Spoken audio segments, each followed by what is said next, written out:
Jamak itu mengerjakan dua sholat dalam satu waktu. Umpamanya sholat zuhur dan sholat asar. Dua-duanya dikerjakan di waktu zuhur atau di waktu asar. Zuhur 4 rakaat, salam kanan, salam kiri. Kemudian berdiri lagi, takbiratul ihram, sholat asar 4 rakaat.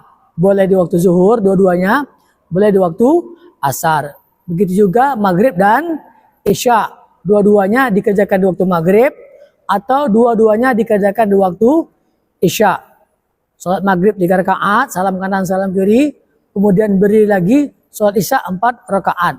Dikerjakan di waktu maghrib atau dikerjakan di waktu isya. Itu namanya jamak. Ya. Jadi pasangannya zuhur dan asar, maghrib dengan isya. Nah, jamak ini bukan hanya untuk musafir.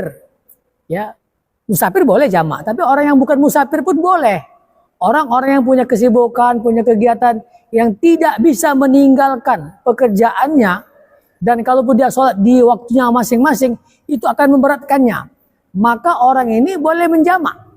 Seperti macet, ya, lama, ya, dia boleh menjamak. Dokter mau operasi umumnya jam 2, diperkirakan tidak tahu jam berapa selesainya, atau jam 5 atau jam 6, maka dokter dan pasien boleh menjamak. Atau ada orang audit, ya, di kantor, tidak ada maraton, tidak stop-stop, dia boleh menjamak. Jamak ini bukan hanya untuk musafir. Dalilnya adalah hadis riwayat Muslim, Rasulullah SAW itu menjamak zuhur dan asar di Madinah, maghrib dan isya di Madinah, tanpa sebab dan tanpa uzur. Ketika Ibnu Abbas ditanya, mengapa beliau lakukan itu? Jawabnya, agar tidak memberat umatnya. Jadi beliau lakukan itu untuk tidak memberatkan umatnya. Jadi kalau ada pekerjaan-pekerjaan yang sangat penting, yang sulit untuk ditinggalkan, dia boleh jamak. Atau kondisi-kondisi yang tertentu kayak macet, ya, operasi, polisi patwal, mengawal dan sebagainya, ada demonstrasi dan sebagainya, dia boleh jamak. Itu dalil yang pertama. Dalil yang kedua, Nabi Muhammad SAW itu pernah menjamak karena hujan. Ya. Jadi jamak itu bukan hanya untuk musafir. Nah, yang untuk musafir itu hanya qashar. Qashar itu adalah mengerjakan sholat di waktunya masing-masing. Zuhur di waktu zuhur, asar di waktu asar, maghrib di waktu maghrib, isya di waktu isya, subuh di waktu subuh. Hanya saja yang 4 rakaat dijadikan dua rakaat.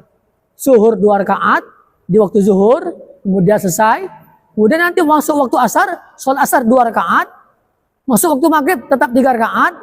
Masuk waktu isya 2 rakaat. Dan subuh tetap 2 rakaat. Itu qashar. Nah, qashar ini khusus untuk musafir. Kalau bukan musafir tidak boleh dia mengqashar. Sebagaimana dalam hadis disebutkan bahwasanya Nabi Muhammad SAW tidak mengqashar sholat kecuali di luar kota Madinah. Jadi kalau kita mau musafir, umpamanya kita dari Palembang mau ke Jakarta musafir, kita berangkat jam 2, kita boleh menjamak sebelum berangkat. Ya, kita boleh menjamak zuhur dan asar masing-masing 4 rakaat, tapi tidak boleh qashar karena kita belum musafir. Tapi kalau kita sudah musafir, kita boleh mengqashar. Itu qashar. Nah, yang ketiga adalah jamak qashar.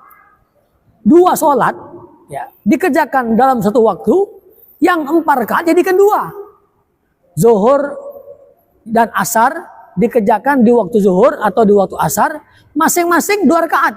Zuhur 2 rakaat, salam kanan, salam kiri, kemudian berdiri lagi, sholat asar 2 rakaat, salam kanan, salam kiri. Dua-duanya dikerjakan di waktu zuhur atau dua-duanya di waktu asar. Maghrib juga, maghrib 3 rakaat, salam kanan, salam kiri. Kemudian sholat isya 2 rakaat, salam kanan, salam kiri. Dua-duanya di waktu maghrib atau di waktu isya. Nah, ini namanya jamak qashar. Nah, karena ada qashar, maka jamak qashar ini hanya untuk musafir saja. Adapun niat itu boleh pakai bahasa Indonesia, boleh pakai bahasa Arab, boleh dalam hati. Ya, kalau bahasa Indonesia, sengaja saya sholat zuhur jamak dengan asar karena Allah Subhanahu Wa Taala, boleh. Atau sengaja aku sholat maghrib jamak dengan isya karena Allah Subhanahu Wa Taala. Boleh. Ataupun dalam hatikan, sebab Nabi Muhammad SAW tidak menetapkan lafaz niat. Jadi boleh dilakukan, boleh tidak. Yang penting kita sadar kita ini ingin sholat jamak atau ingin sholat qasar. Kalau qasar, ya, sengaja aku sholat zuhur qasar 2 rakaat karena Allah. Sengaja aku sholat asar 2 rakaat karena Allah, itu qasar. Kalau jamak qasar, sengaja aku sholat jamak dan qasar. Sengaja aku sholat zuhur, ya, jamak dan qasar dengan asar lillahi ta'ala. Terserahlah, yang penting Allah, Nabi tidak menetapkan bagaimana lafaz niat.